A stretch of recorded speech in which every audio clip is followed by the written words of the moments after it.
unabashed, the most unpredictable, becomes a headline, the most volatile, outrageous behavior, unsubstantiated narratives, a battle of personalities.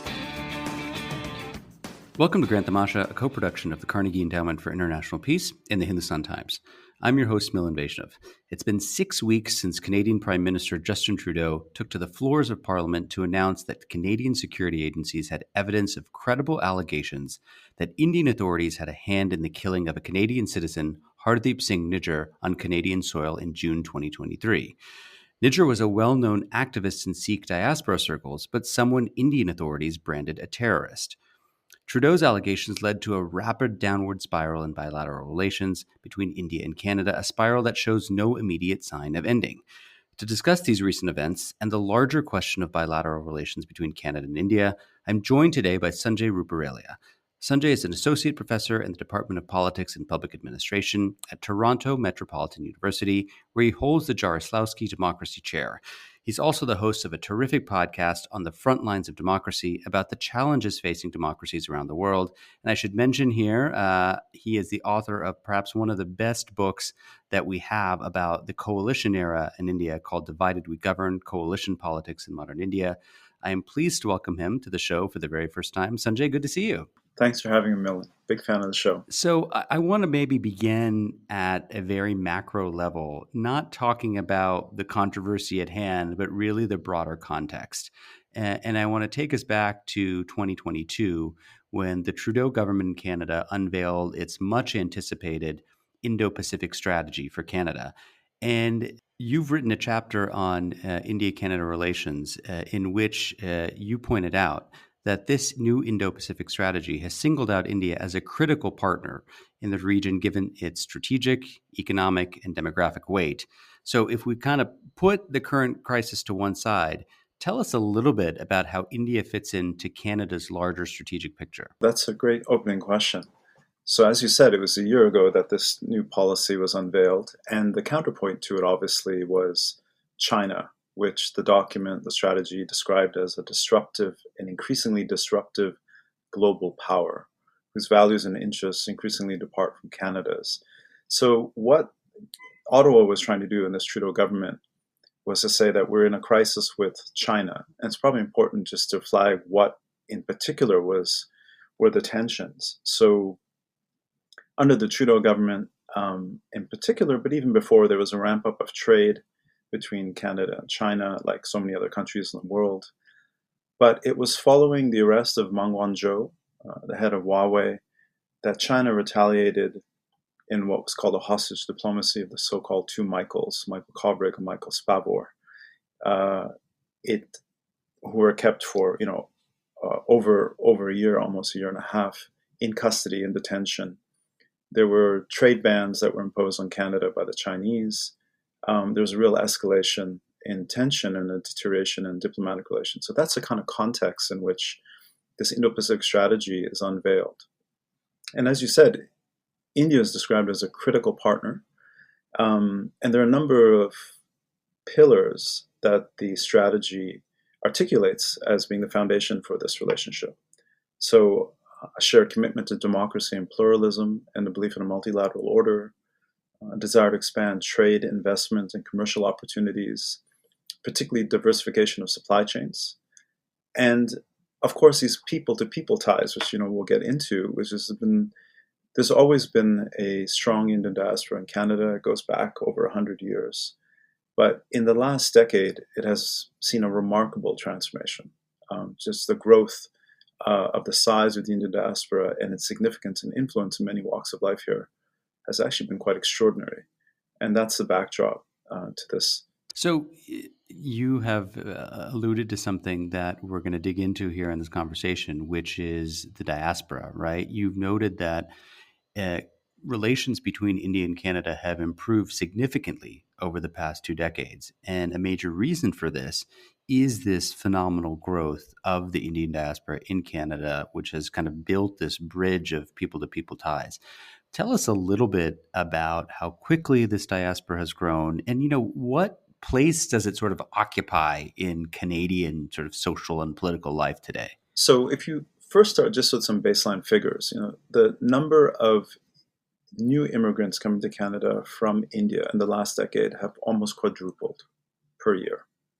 It's astonishing, around 30,000 a year to about 120,000.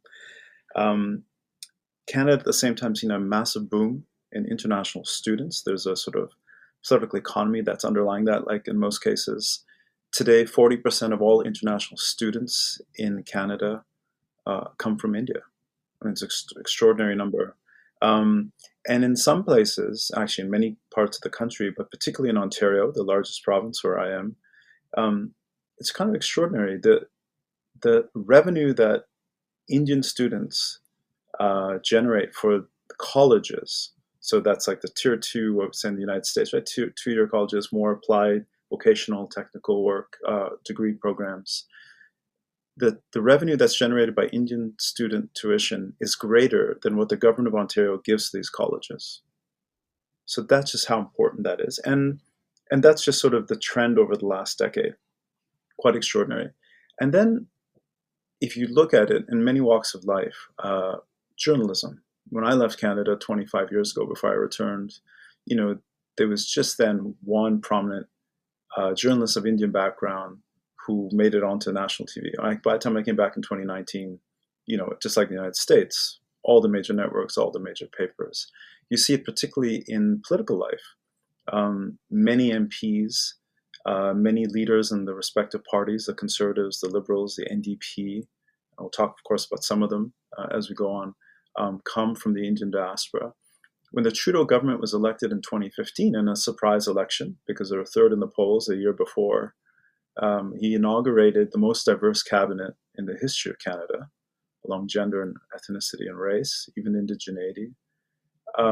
The joke that was happening in Ottawa, at the time, was that there were more Sikhs in the cabinet in Ottawa than there were in New Delhi, right? So it's been very important. And then, of course, if you see it in other walks of life, in business and finance and commerce, entertainment, it's really important to see how this has grown. Today, roughly 5% of the Canadian population is in the Indian diaspora. And it was roughly 2% about a decade ago.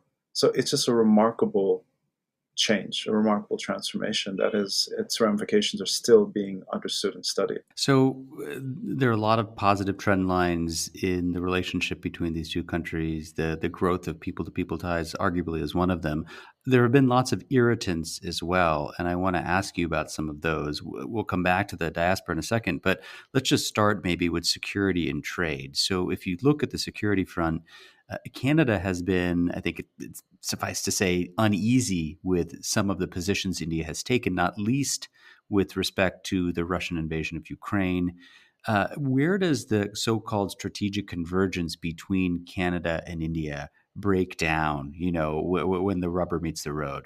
That's a good question. I think you have to go back historically. The first set of irritants between Ottawa and New Delhi, of course, in the 1970s, over what Ottawa saw as the misuse of its civil nuclear technology, which had been given to India, and was those early nuclear tests that we know about 1970s really did cause a lot of friction and a downturn in relations. It became much worse when India weaponized its nuclear capacity, as we know, in 1998, led to sanctions by many Western countries, led by the United States. But the US, as we know, reversed course fairly quickly with the Bush administration, Strobe Talbot, Jaswant Singh, those long private negotiations which led to the US Civil Nuclear Accord. Canada, I think, was probably one of the last countries to remove sanctions on New Delhi. And I think that was a nadir, certainly from the strategic point of view. And it took a change of government. At that point, the Prime Minister was Jean Chrétien, succeeded by a subsequent Prime Minister, Paul Martin. And it was during that Martin administration that you could begin to see, the economics and the strategic come together, and the sort of geo-economic, geostrategic outlook. That was that government that, in a sense, was a driving force behind the expansion of the G7 to the G20, or at least the creation of the G20. G7 still existed. So there's an outreach to India.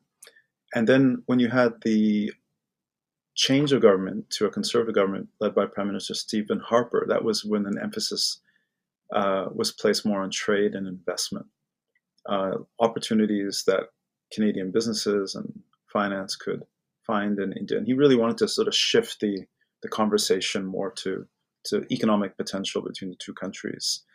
And in fact, it's hard to imagine that government even coming to power unless it had made inroads into a lot of the Indian diaspora and courted their vote, particularly in Greater Toronto, Greater Vancouver. So that's where you begin to see that sort of relationship changing. But as you said, you mentioned Russia and Ukraine. I mean, we know that India tried to play very much a balancing role in the beginning. Over time, as the wars progressed, it has shifted. It's certainly its rhetoric and also some of its positions so that it's closer to the West than it was at the start. But that's a clear difference. And I think it speaks to a larger difference, which is, for Canada, it is a Pacific nation. It has a long Pacific coastline. But historically, it has thrived under two liberal imperial orders, the Pax Britannica and then the American. And its foreign policy has very deep in its bones, a very sort of Atlanticist orientation. The most important alliances to Canada, the G7, the Five Eyes, NATO, right? And of course, there are criticisms of Canada's contribution, particularly to NATO and defense expenditure. But I think this is very much in Canada's, its self-image and its identity is very much driven by that. And I think that deeper difference compared to India, which begins under Nehru, the non-aligned movement, and it goes through various transformations, and now it's a version of that we call strategic autonomy. That's always, I think, perplexed and befuddled a lot of observers and commentators in Canada, and they have sort of two different approaches to it. One is, well, what's going on here? Why isn't India more in line with the West as the world's largest democracy, and now this growing strategic partnership with the United States? Others view it more negatively, and you will have heard this phrase. India is a spoiler. It's not a reliable partner. We can have a debate on whether that's true or not. I think, for me, what it underscores is the fact that Canada is still struggling and wrestling with this idea of what is it that drives India's foreign policy, its strategic vision, since independence. You mentioned that under Prime Minister Harper, there was this shift when it came to India to focusing more on economic issues, where perhaps the Canadians thought, here's an area where we can make some headway. India is this huge country with a almost endless potential for a kind of, consumer economy and so on and so forth. But if you look at economic issues, there have been numerous attempts by Ottawa and New Delhi to try and boost trade and investment, and there have been many stumbles, right? Despite the best efforts of trade negotiators on both sides. So, there have been divergences on strategic issues, but it sounds like even on economic issues, there's been some struggle to kind of connect. There's been a real struggle. I mean, it was under the Harper administration, if I'm getting the dates correctly, that there was a desire to create a comprehensive economic partnership, starting as way back as 2010, or maybe it was a little bit shortly after that. Protracted, fruitless negotiations over many years. And then even when the Trudeau government came into power, that kind of continued. And they said, okay, well, we're not going to strive for a comprehensive economic partnership. Let's just have an early trade deal, a minimal trade deal. And that's 6 rounds of negotiations before this latest diplomatic crisis put that to a halt. And so what are the issues? For the longest time, you see this in WTO negotiations. Canada's wanted India to liberalize its agricultural sector. Canada is very much a trading nation, very much a commodity-driven trading nation, and oil and gas. The Indian government, as we know, has always been very resistant to agricultural liberalization. Conversely, India has wanted greater liberalization in Canada on services, where it's a leading power, particularly in information technology and other ancillary sectors of the economy, and Canada has been unwilling. There have been other disputes on investor dispute mechanisms, on labor rights, and so on. But here again, I think what all of these what all of these differences really point to is that the structures of these economies and their development over time are very different. Canada is an advanced industrialized country, even though it's very much driven by its export of commodities and so on. India, as we know, is a very dualistic economy. It's a developing country, a low middle-income developing country, reliant extensively on agriculture, certainly for where the majority of its workforce still relies. And then it is a extremely advanced economy when it comes to services. And so I think it's always going to be a difficult negotiation. And then the underlying fact is that India is the 10th largest trading partner for Canada. I believe Canada is the 30th for India. So, the stakes are not high. For Canada, India is a really important market. For India, Canada is not. I mean, there are critical minerals here, for instance. There's a lot of investment from its pension funds that would be very useful for India to have. And we've seen big inroads on that in the last decade. But, there's an asymmetry here. There are multiple asymmetries. And those asymmetries, which are structural, I think really feed into the negotiations over expanding trade and investment. So, you talked about the three pillars, the kind of strategic dimension, the economic dimension. I want to come back now to the diaspora dimension. And I think perhaps it might be useful to give our listeners a bit of data about the composition of the diaspora. We know that the Sikh share of the diaspora in Canada is proportionally much larger than it is in the United States. So if you look at data from the 2021 Canadian census, about 2.3% of the entire Canadian population is Hindu, about 2.1% is Sikh. Both of these shares have roughly doubled over the past 2 decades. And if you just look at South Asians, an equal share are Hindu and Sikh, about 30% apiece, with Muslims accounting for about 1/4 of that population. So, given their very large numbers, their relative geographic concentration in certain areas, Sikhs are especially important in Canadian domestic politics, right? As a subset of South Asians or of Indians.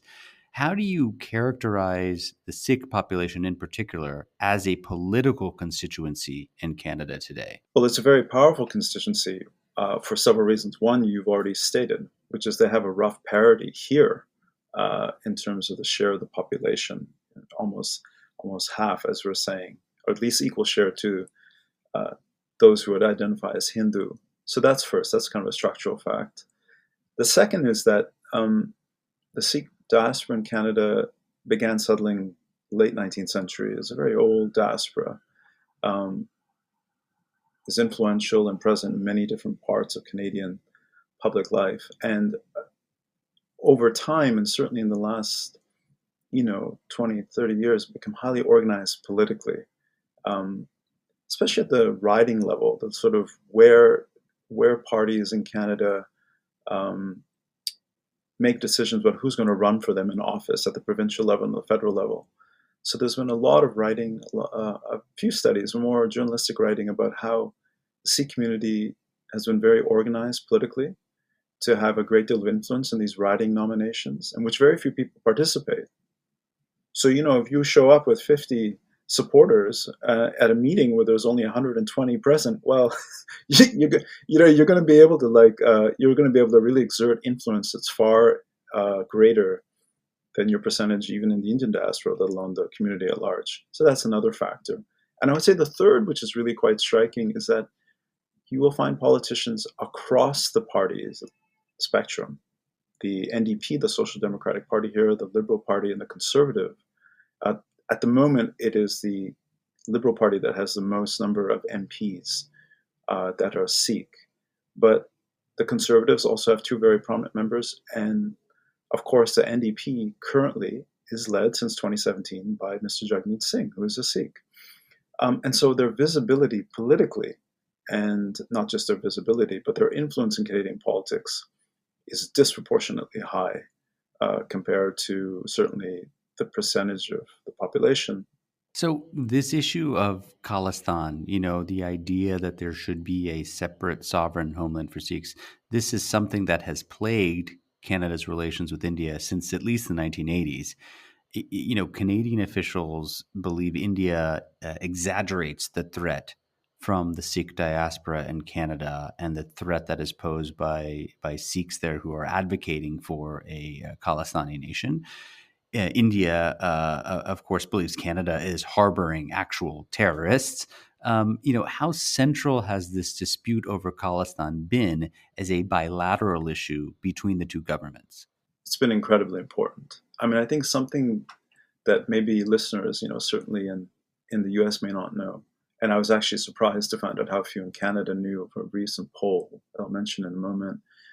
The worst terrorist incident in this country's history was the bombing of the Air India flight in 1985, which over 320 passengers died, and 280 of them were Canadians of Indian origin. Right? That happened in 1985, following the anti-Sikh pogrom in northern India, particularly in New Delhi, which followed, as we know, the assassination of Indira Gandhi. And preceding that, the Khalistani movement in the Punjab in the late 1970s or early 1980s in particular had become more militant, and violence had broken out, right, between Sikhs and Hindus. So that backdrop is so important to understanding why this is such a sensitive issue for Canada and India and its relations. And the other thing that really struck me, there was a survey released about a few weeks ago in the midst of this growing diplomatic crisis by the Angus Reid Foundation, the Angus Reid Company does these surveys, and it asks Canadians, how many of you know about what happened in 1985? How many of you know who was responsible? And I was quite shocked, actually, that, depending on whether you're asking young voters or asking the population at large, it breaks down in different ways. But anywhere between 70 to 90% of respondents didn't know that Khalistani activists were responsible for that terrorist incident.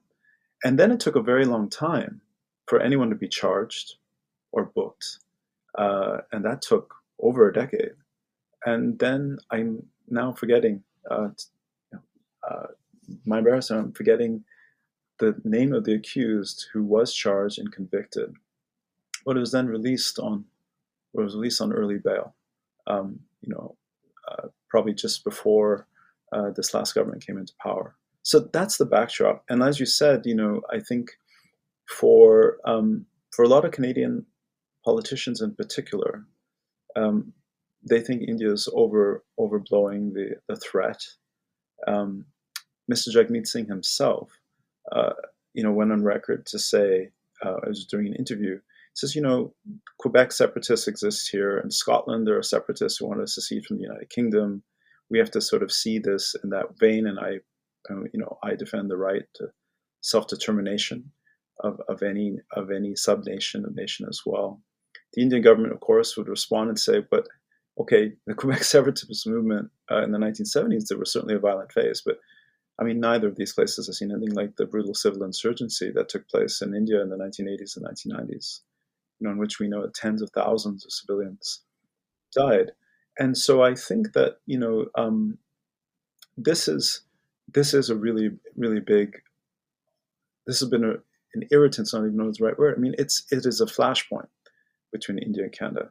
And I think in the run-up to what's been happening, there were many reports, at least that I've read, that the Indian government, particularly after the current government, led by Prime Minister Modi, came to power, issuing notices through Interpol to say we would like you to arrest and deport some of these people who we think are guilty of, we have reason to believe, or they've been convicted of crimes in India, including attempted assassination and so on. And there was a feeling that the Canadian government didn't take it seriously enough. So that's a backdrop. And then I think there's just a big difference in political culture, right? You see a lot of Canadian politicians say everyone has a right, freedom of expression here. So if they want to support a cause like this, then we can't really stop them from expressing that. But because there's a difference in perception of what the threat is, I think that's something that's really important. Before we get to the issue at hand, many of our listeners will probably recall that Prime Minister Trudeau and his family visited India on this very highly publicized trip back in 2018, which was, I think, rocky, to put it mildly. And one of the things which took place on that trip, the day after, I believe, Trudeau met Punjab's chief minister, who was Amarinder Singh at the time, in which, at that meeting, Trudeau reassured the chief minister of Punjab that Canada was serious about Sikh extremists. News emerged that a former Khalistani militant had been invited to a state reception at Canada House in New Delhi, which created, of course, a huge embarrassment for the Canadian side. But there were multiple parts of this trip that just really didn't seem to go according to plan. Tell us a little bit about what went on there, because the memories of that are still loom very large even today. Yeah, well, the man you mentioned, Mr. Jasper Atwal, had been convicted of attempting to kill an Indian cabinet minister when he was visiting British Columbia in the mid-1980s. So just to put in context, he served 5 years of a 20-year prison sentence. Once the Canadian delegation discovered that he had been invited, I think he'd been put on the list for this dinner at Canada House, as you said, by a Liberal MP. They quickly removed him from the list. But, he'd already had his photograph taken with the Prime Minister's wife, which had circulated. So that was that incident. Then you also had the fact that, the Canadian delegation had arrived. It was an 8-day prime ministerial visit. That's a long time to spend in another country. And even the sequence of events, or the sequence of the trip, I suppose, instead of beginning with an official meeting with Prime Minister Modi and his cabinet and others, and ending it with a visit at the Taj Mahal, I think it was sort of done in reverse. So a lot of people are saying, what's this trip about? Is it an official, serious, prime ministerial trip or not? And then, of course, the third one, which, you kind of alluded to in your question, is Prime Minister Trudeau and his family, I suppose, very much in the spirit of wanting to, blend in to India. We're clothed in kurtas and so on. You and I wear them all the time when we're in India. Probably not the same type. These were incredibly flashy. I think it was high-colored referred to ones. as like Bollywood cosplay by some Yeah. columnists. That's right. So really brightly colored, kurtas.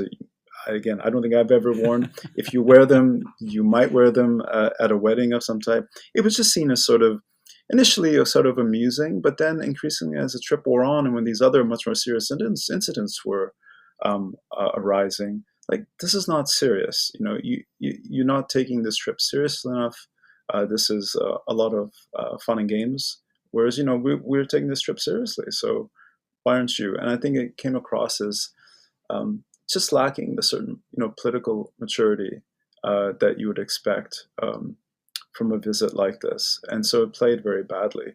And it was a diplomatic fiasco. I mean, by the time the Prime Minister returned to Canada, the papers here were awash with, a lot of critical reporting and coverage saying that this is such an incredibly valuable and important relationship for all the reasons we've talked about, strategically, economically, people-to-people ties, and it's a small disaster. And how are we going to recover from this? And of course, in some ways, we haven't recovered from it.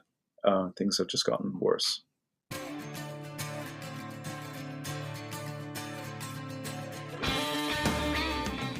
Hey, Grant Tamasha listeners, thanks for listening to the podcast. Putting this show together each week is a labor of love, but it takes a lot of work to put out a great show every week.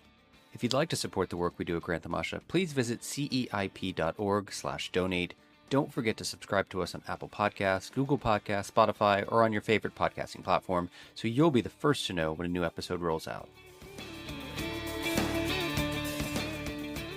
So, some of our listeners may be wondering why we've spent about half an hour talking about all of this background, but I think it's really important because you can't really understand the present circumstances without this history. And Sanjay, you've recounted it really eloquently. Let's now come to the present day. It was pretty obvious, I think, to most people who are paying attention that Prime Minister Trudeau received a pretty cool reception from Prime Minister Modi and other Indian counterparts when he came to Delhi this September for the G20 Leader Summit. We now know this is not because of the general malaise in bilateral relations, but really something more serious.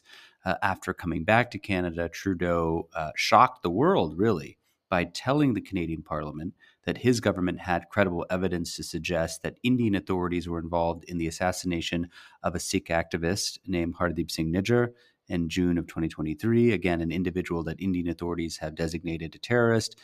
Ninder was killed while exiting his Gurdwara outside of Vancouver, in a killing that formally remains unsolved. Maybe we could just start by asking you, Sanjay, tell us a little bit about who was Ninder and why might he have been a target?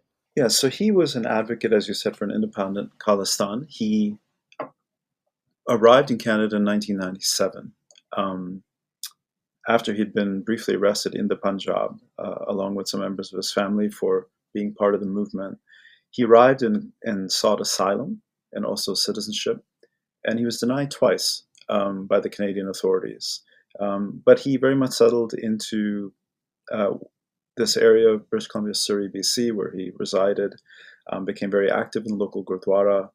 By profession was a plumber, had a young family, and was described by his family and his community very much as a peaceful activist. I mean, a very vocal, strident activist, but a peaceful activist for Khalistan. The Indian government saw him very differently. They actually issued a red corner notice through Interpol in 2014 asking Canada to arrest and deport him and to extradite him, saying that he was the so-called mastermind of a group called the Khalistan Tiger Force and had been accused of terrorism, direct involvement in the killings of prominent Indian citizens, a bomb blast in Punjab in 2007. So again, you're getting really contrary accounts of who this person was. And I think that's a backdrop to who he was. After his assassination, rumors spread very quickly in the community in British Columbia that the Indian government had a hand in this somehow, some official complicity. There were protests that were then mounted against the consulate in Vancouver and in Toronto, which became very contentious. And there was also, and this is what I think really alarmed then the situation, at least in the consulate's terms, a poster that began to circulate, basically, marking his martyrdom, saying "Kill India," and the picture of the High Commissioner and the Consul General were placed there. So this really, obviously, angered the Indian government.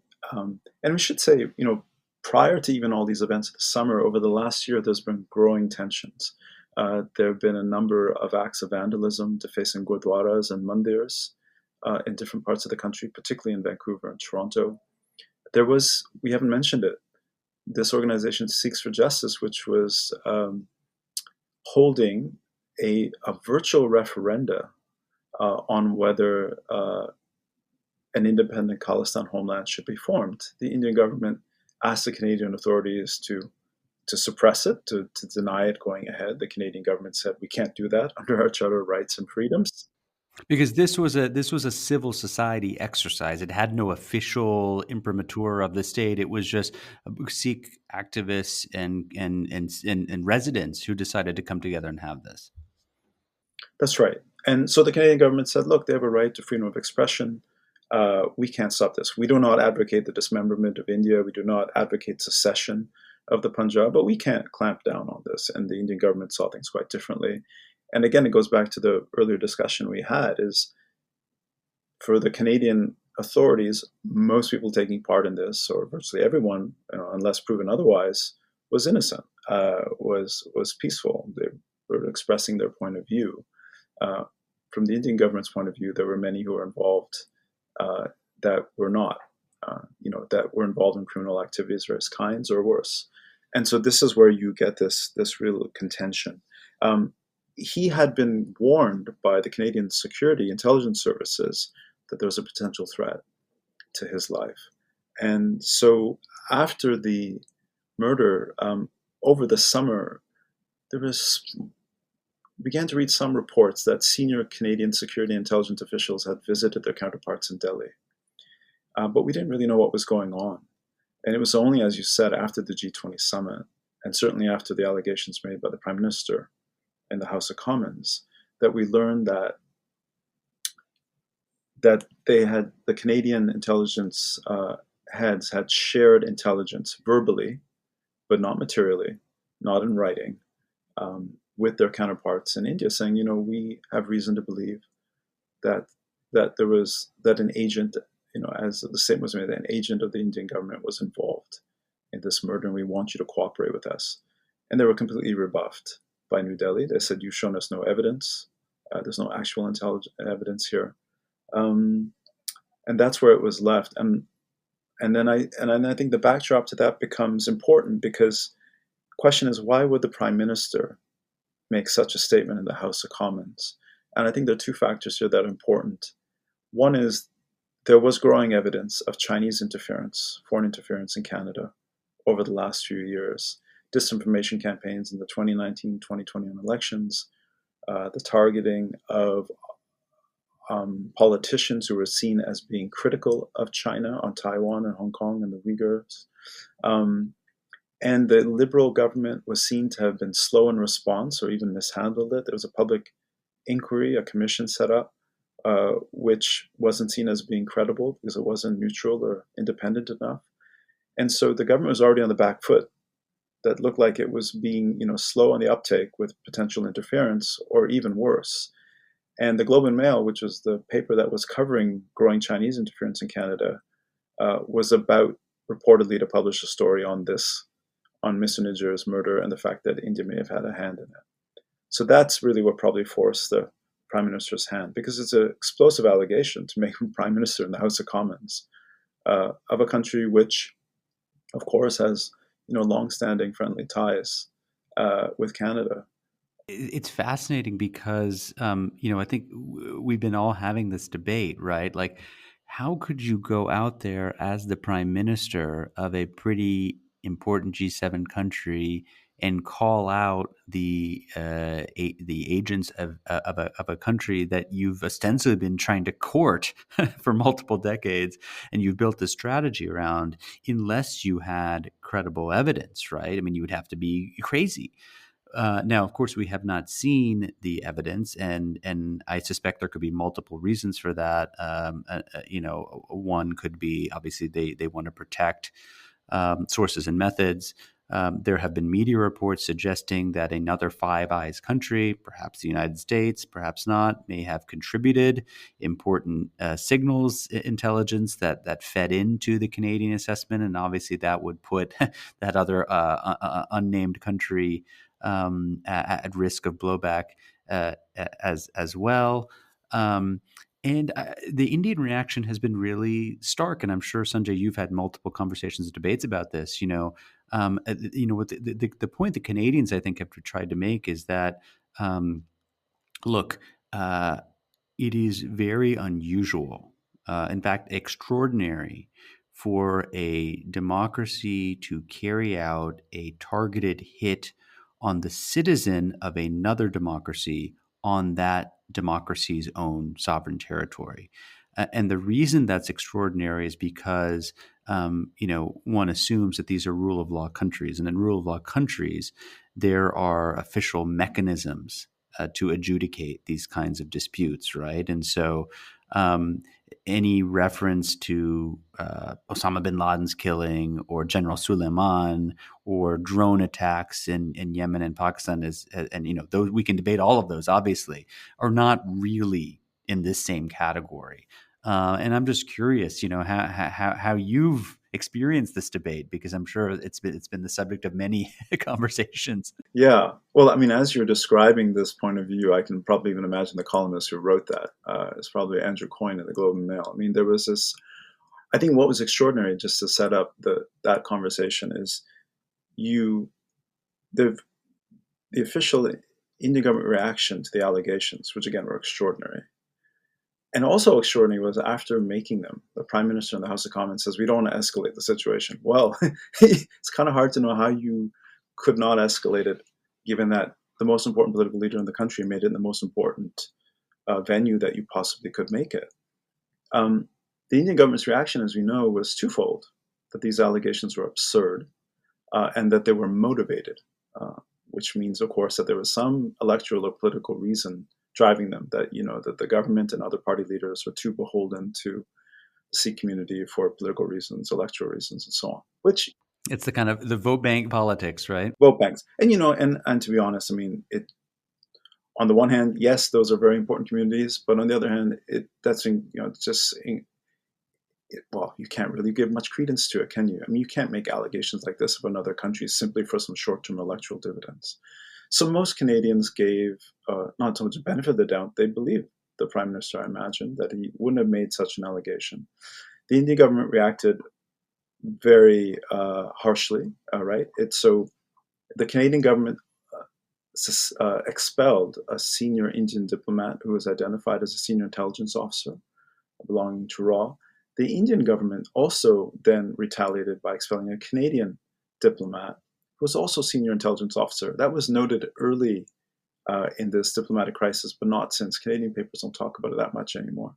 And then, of course, what we saw was a suspension of all visa services, which, given what we talked about earlier, just the rising number of immigrants and visitors and students coming from India is a real issue.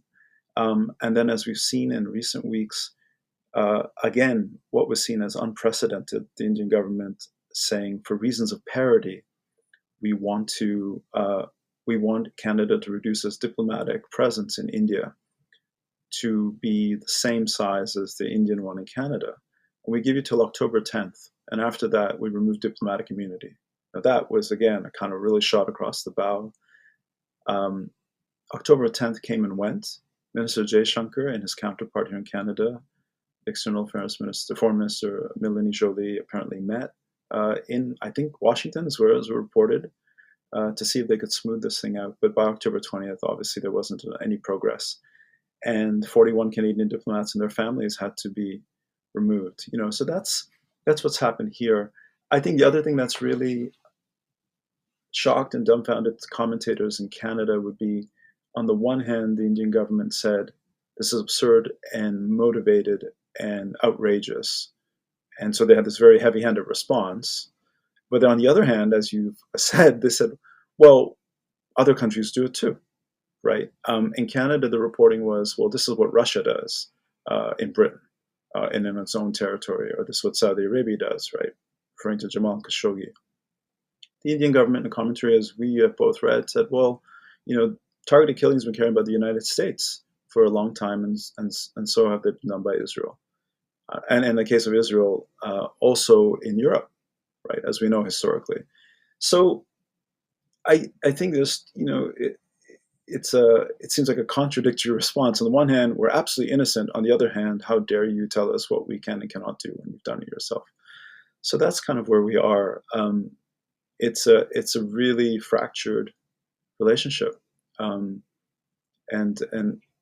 it's going to probably take an incredible amount of work and probably, well, some people would say a change in government before things can reset. I want to ask you about that. Before I do that, let me just ask you about the U.S. role here, right? Because the entire episode that we've just recounted has put the Biden administration in a very tight spot, right? Because on the one hand, they feel the need, quite understandably, to express solidarity with Canada, their neighbor, they're one of their biggest trading partners, their key NATO ally. On the other hand, they've invested hugely in making India the linchpin of their Indo-Pacific strategy. That's just not a Biden administration thing. That's a executive branch, congressional branch, people to people across administrations. Right? This is a quarter century now long bet that they've made. From Canada's perspective, I'm just curious how you see it, Sanjay. How has the United States let me put it another way. What is the perception in Canada of how the U.S. has handled these recent allegations? Because you do hear from some Canadians, we thought there'd be more support. We thought that we might be able to get the G7 countries to come together and sign a statement absolutely condemning this. And that did not materialize. Now, the National Security Advisor of the United States, the Secretary of State, the White House spokesperson, many top officials have come out and said, we support our friend Canada. This needs to be thoroughly investigated, but they haven't gone further than that. That's right. Immediately after the allegation was made, there were statements made by Washington, by London, expressing deep concern was the phrase that was used. And then a report in the Washington Post itself, which alleged that Canada had tried to get the Five Eyes to issue a collective statement condemning India, was rejected or rebuffed by the Allies, was aired. I think it was actually on the day after, which then led to what you just mentioned, right? That the National Security Advisor, Secretary of State said, no, we take this very seriously, and we expect and encourage New Delhi to cooperate to the fullest extent possible. And I think that's what led to the change for a moment in the atmospherics when Mr. Jaishankar was in New York at the Council on Foreign Relations fielding these types of questions, where he's saying, look, if you have evidence, please show it to us. We're happy to cooperate. I mean, that was the tone of that. Right. But as we know, that changed very quickly. And even Britain, expressing deep concern, was very quick to say, but this is not going to impede our desire for a bilateral trade agreement with India, post-Brexit, which we desperately need. So I think that's what you see here is there's a sense in which there's a growing realization in Canada, and it's probably belated, but it's been there for some time, that yes, these are close allies. Historic ties run very deep, in the G7 and Five Eyes and NATO and so on. But this is a new world, right? This is the so-called Pacific century. It's a rise of Asia with all of its contradictions, problems, and looming threats, even within the Indo-Pacific. And a country like the United States is taking a long-term strategic bet, as you put it. And although this is something that I probably wishes, of course, never happened, and I'm sure there's a lot of stern talk going on behind the scenes between Washington and New Delhi to find out what's really going on, it's not going to dislodge that. Canada very much feels alone, is probably the best way of putting it. And I think what we're seeing now in Ottawa is a real scrambling to say, we'd unveiled this new Indo-Pacific strategy. We thought we were going to, we're beginning to frame how we should be approaching now the third decade of the 21st century going forward to mid-century. And this whole strategy was framed on trying to contain the disruptive global force of China. And India was the linchpin. And now the two most populous countries in the world, the two fastest growing economies in the world, Canada has really difficult relationships with. So, Sanjay, just to kind of bring this to a close, looking to the future, I mean, you've already kind of addressed this, but let me just kind of ask it a different way. I think people are asking the question of how Canada gets out of this mess vis-a-vis India, and I think it comes down to this question, which you kind of dipped your toes into. So let me take you back there. Is a reset in relations even possible so long as Trudeau remains in office as prime minister? I think it's going to be really hard. I think the conflict and the friction over the Khalistani question between India and Canada precedes the Trudeau government, for sure. But this most recent deterioration in relations happened under this government's watch, right? 2016, 2018 visit. We didn't mention something very important during the farmers' protest movement in India. Prime Minister Trudeau, being pushed by, again, Sikh communities, threw himself into the debate and said vocally that Canada supports the right of the farmers' movement, but of course, particularly the Sikhs who were involved in that movement and from the Punjab to protest peacefully, and earned a stern rebuke, of course, from the Indian government at that time, saying you're interfering in our domestic affairs. Now, that's a different kind of domestic interference than what the Canadians are alleging. Right. But, I think there's just been so much bad blood and so many negative turns in this relationship under this government. I think the most they can probably do right now is just try to avoid any further mishaps, further conflicts, further fiascos, and just try to stabilize things as much as possible. There's an election, which I know you have your eye on in India, and coming up within 2024. This government is a minority government in partnership with the NDP. They have an agreement that should take to 2025, but we don't know how long the government's going to last either. There's been growing tensions within it as well. So I have a feeling that the most anyone's trying to do, if I was a diplomat in Global Affairs Canada or in the Prime Minister's office, you're saying just try to stabilize this relationship as much as possible.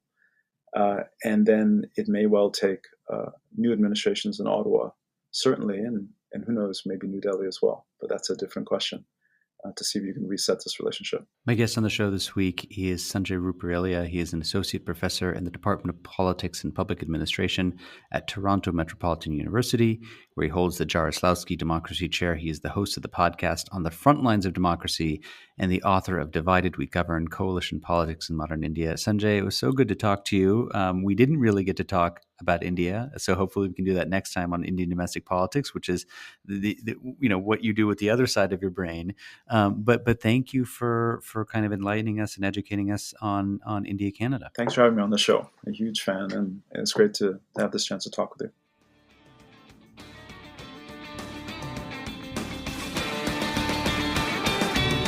Grant Tamasha is a co-production of the Carnegie Endowment for International Peace and the Hindustan Times.